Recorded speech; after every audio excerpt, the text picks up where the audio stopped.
tu pathian cha cha lero pui sia hi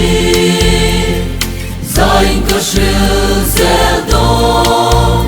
hallelujah ti Siam song zina chung dung ber ring mi zong ten Rồi mỗi na in la nam kan pathian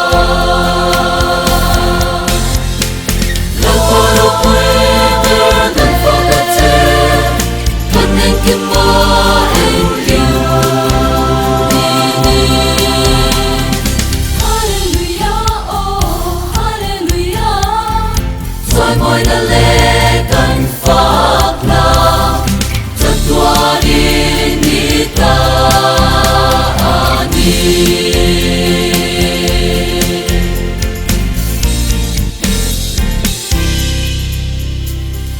mà song lần này tu lệ bên tu ba thiên ni mi tin in mình vui chuyện em mong mơ song song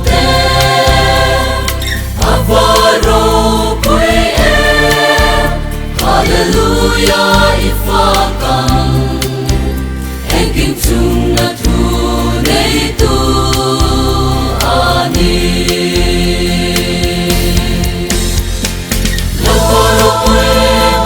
dan fakate Kan engking ma engking ini Hallelujah oh hallelujah Rồi mỗi lần lễ cần phát la rất tua đi ni ta ani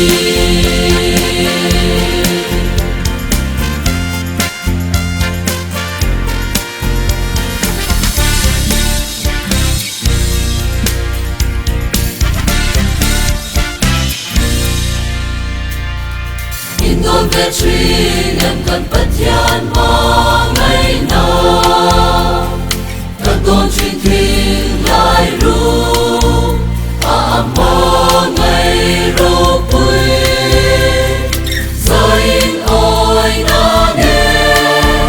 ta là du ông minh ngồi bên ôi Giêsu hallelujah ti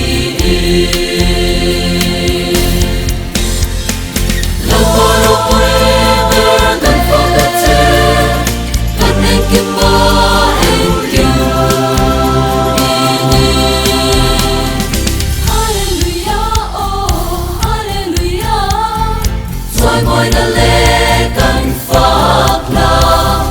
rất tua đi ni ta ani